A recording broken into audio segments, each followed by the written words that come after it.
or some similarities to threats affecting many of our campuses across the district.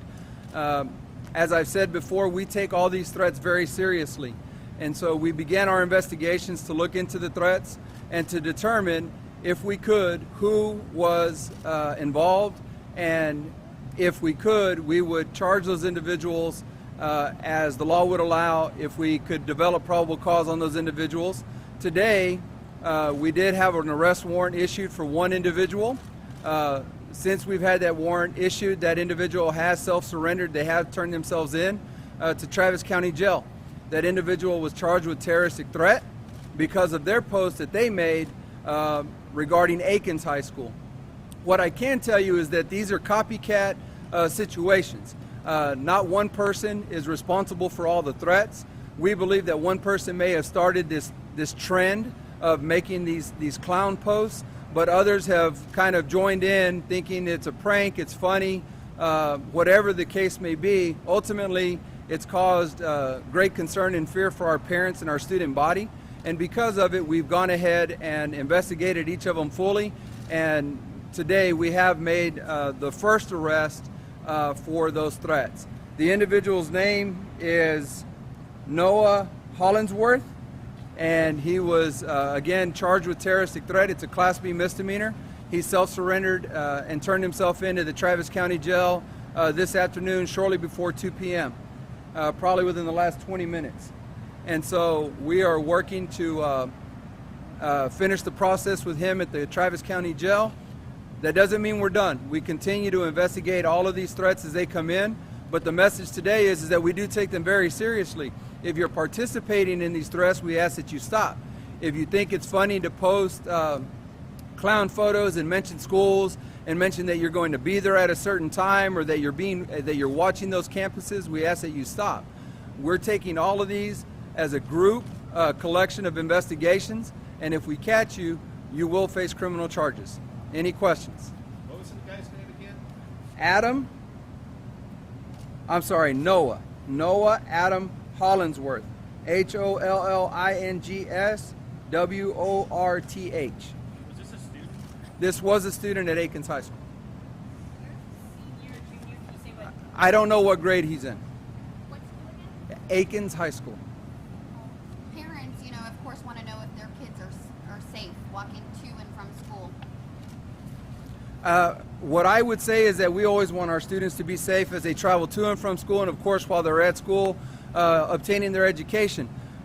Always there are safety tips to remember. If you walk to school, walk in groups, find other students that live in your neighborhood, walk as a group to school. There's safety in numbers. Use busy thoroughfares where it's traveled highly by vehicles and other pedestrians, so that you have people that kind of watch out for one another. Try to avoid walking alone and walking in neighborhoods or through alleys or shortcuts where you're found to be alone and you pose a risk to yourself by doing that.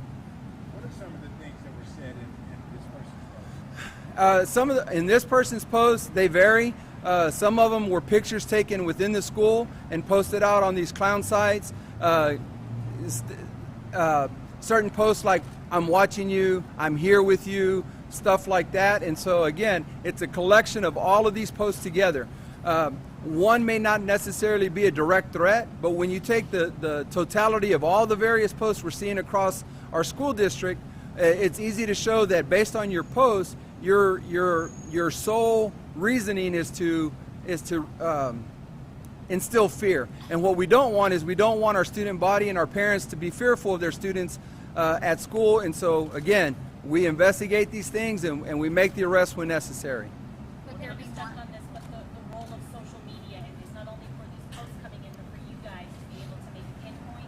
I'm sorry, ask that one more time. Yeah, so the role of social media, not only people who are posting them, but for you guys to be able to help maybe pinpoint who is doing it. Right, so social media today's technology is a good thing, and it also has a bad component to it. Social media gives us the ability to put out information quickly to multiple people across our city, across our country. But it also hampers us in ways because people have a tendency, or want to, for whatever reason, make fake profiles, fake posts, and it just causes that fear and that panic.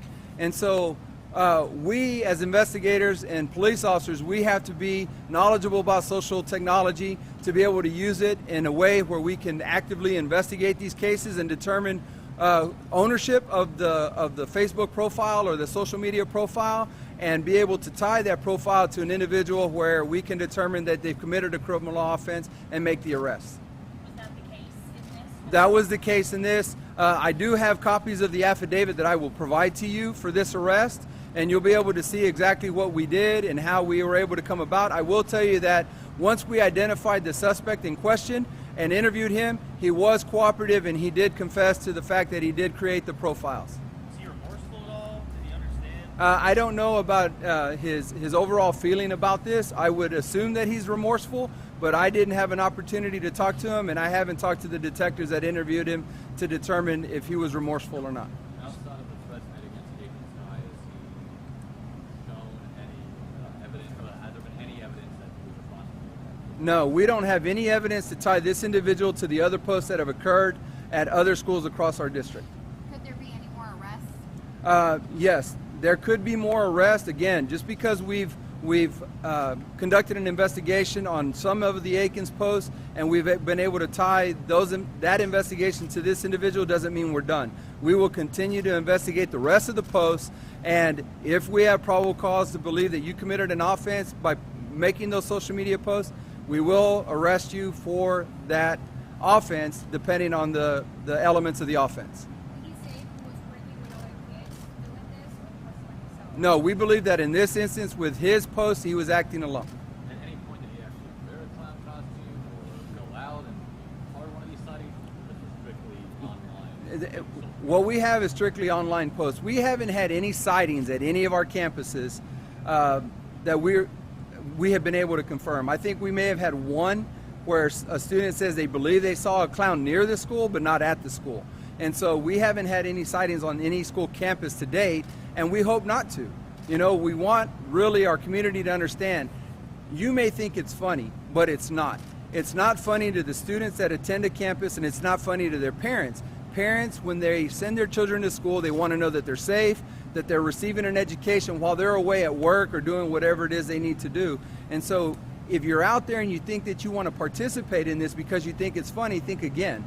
Because if it was your child attending a school and your child felt threatened because of these posts, how would you feel? And so we want to make sure that the word gets out to individuals across the city. Please use caution, you know, and please be considerate of those children and of those parents that are having to deal with this every day since last Friday. What kind of resources has the department had to allocate to investigating these threats? We've used multiple resources. I have placed my entire investigative team and many officers to help work these cases. This has been a large impact on the resources that we have at the School District Police Department. We've also utilized the Austin Regional Intelligence Center to help us gather information. And so this isn't just one detective working all of these cases, taking time to work them. This is several officers and several investigators and the Austin Regional Intelligence Center helping provide us information for us to work these cases. So it's had a large impact on our resources here at our school district. Talk about the seriousness of, you know, all of these threats. The young student now is being charged with, you know, making a terroristic threat. How is that going to affect him in the future and any other person that does something like this? It's definitely going to have an impact. Unfortunately, this individual that we've arrested today is a 17-year-old. He's considered an adult in the state of Texas. This is something that he's going to have to work through the court process with to determine an outcome and ultimately to determine how it's going to affect him as he continues in life after he completes school, whether he goes into higher education or into the work field. He has to know that there's a possibility that this will follow him through those courses.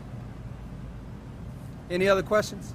I guess how, you know, are you guys working with other police departments? I know, you know, there's other places like Texas State Police who had an incident, and then Manor, you know, over there they had 2 sightings. So I don't know if you're working with all of them. So I know that we've been in communication with the Travis County Sheriff's Office because of the threats that they had out of Del Valle and the other campuses that they work, that the Travis County SO has SROs assigned to those campuses, and there have been communications back and forth. And that's the extent of it. The Austin Regional Intelligence Center. We've tried to work strictly with the Austin Regional Intelligence Center to help do some information gathering and working the cases that we have here in our district. We've had quite a few incidences here in our district that have kept us extremely busy. And last one, y'all, and then we'll move to Spanish. At what point did you realize that this wasn't some social media sensation? This was actually a legitimate threat being made against Central Texas schools? Well, I don't know that we differentiate. If someone makes a post online and it's threatening to our school campuses, we take those threats seriously. We don't ever just say, well, it's a prank, it's a joke, or anything like that. We take those very seriously. We look into everyone that has come in that we've learned about, and we do the full extent of the investigation to determine who has ownership of the social media post, so that we can talk to them, investigate it, and determine whether or not we have elements of an offense. All right? Thank you.